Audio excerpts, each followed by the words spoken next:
Haverá um período de aflição incomparável e terrível juízo atingindo toda a terra. Trata-se de um tempo muito especial, o tempo da angústia de Jacó, conforme registrou o profeta Jeremias. Que grande é aquele dia, e não há outro semelhante. É tempo de angústia para Jacó, ele, porém, será livre dela. Jeremias capítulo 30, versículo 7. Entretanto, é importante guardar algumas palavras-chave sobre a última parte das 70 semanas de anos. Será o tempo de domínio cruel da besta que emerge do mar. Vi emergir do mar uma besta que tinha 10 chifres e 7 cabeças, e sobre os chifres 10 diademas, e sobre as cabeças nomes de blasfêmia. Apocalipse 13, versículo 1. No princípio dos últimos 3 anos e meio, o anticristo romperá a aliança com os judeus, mostrando-se no templo e exigindo veneração divina. É justamente a respeito disto que o Senhor Jesus diz: quando, pois, virdes o abominável da desolação, de que falou o profeta Daniel no lugar santo, quem lê entenda. Mateus 24, versículo 15. A profecia de Daniel diz: depois das 72 semanas será morto o ungido, e já não estará. E o povo de um príncipe que há de vir destruirá a cidade e o santuário, e o seu fim será no dilúvio, e até ao fim haverá guerra. Desolações são determinadas. Ele fará firme aliança com muitos. Por 1 semana, na metade da semana fará cessar o sacrifício e a oferta de manjares. Sobre a asa das abominações virá o assolador,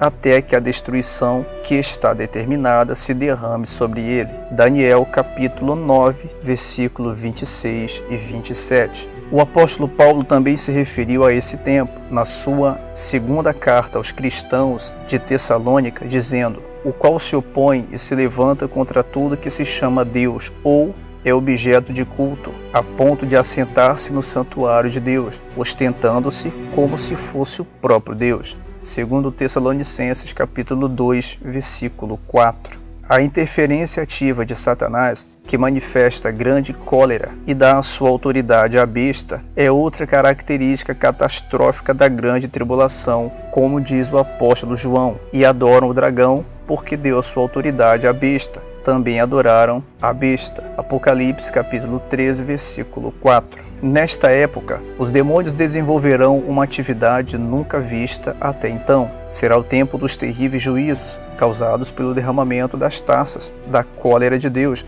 conforme o 16º capítulo do Apocalipse. Assim, sabemos exatamente de qual situação vem a grande multidão. Apocalipse capítulo 7, versículo 9. Com isso chegamos à pergunta: quem são as pessoas desta grande multidão? São pessoas de todas as nações, tribos, povos e línguas, pessoas que conhecíamos e que eram cristãs apenas de nome. Elas desprezaram a advertência do Senhor Jesus quando disse: por isso ficai também vós apercebidos, porque a hora em que não cuidais, o Filho do Homem virá. Mateus 24, versículo 44. Muitos desses cristãos serão deixados para trás, porque não deram importância à proximidade do arrebatamento e não se prepararam, exatamente como no tempo de Noé. O próprio Senhor adverte: porquanto, assim como nos dias anteriores ao dilúvio comiam e bebiam, casavam e davam-se em casamento, até o dia em que Noé entrou na arca, e não o perceberam, senão quando veio o dilúvio e os levou a todos. Assim será também a vinda do Filho do Homem. Mateus 24, versículo 38 e 39.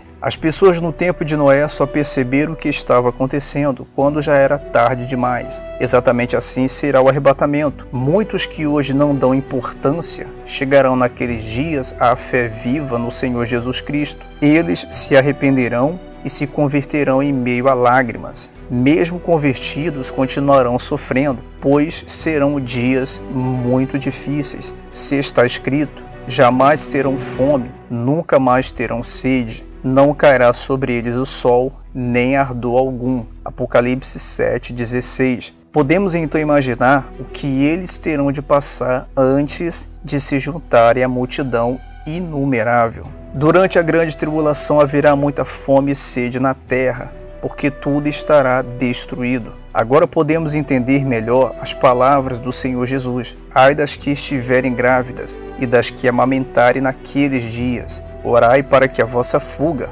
não se dê no inverno nem no sábado. Mateus 24, versículos 19 e 20. O problema é que a fome e a sede certamente irão sacrificar adultos e crianças. Além disso, eles terão que sofrer sob o extremo calor do sol, pois quando ocorre a visão no céu, é prometido a eles que esta aflição também acabará para sempre. Não cairá sobre eles o sol, nem ardor algum. Apocalipse 7, versículo 16. Deus mesmo habitará sobre eles e será sua proteção, razão pela qual se acham diante do trono de Deus e o servem de dia e de noite no seu santuário. E aquele que se assenta no trono estenderá sobre eles o seu tabernáculo. Concluímos que aqueles que ficarem para trás sofrerão os horrores da fome, da sede, do sol, do ardor, da angústia e do desespero, que nunca e jamais podem ser comparados com as pequenas tribulações pelas quais os cristãos passam hoje. Perseguições, prisões, humilhações e todas as formas de provações porque temos passado aqui antes do arrebatamento não devem e nem podem ser levadas em consideração diante daquilo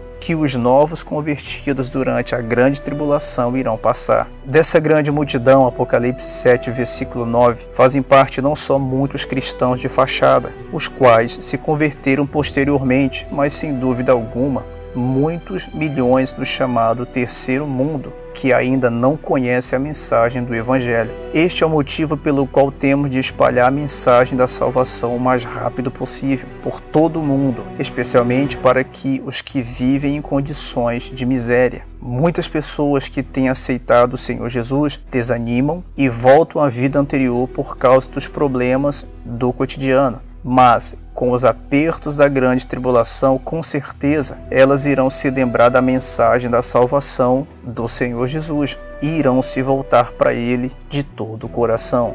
Se você gostou desse conteúdo, deixe o seu gostei nesse vídeo. E se você tem alguma opinião a dar, deixe também o seu comentário.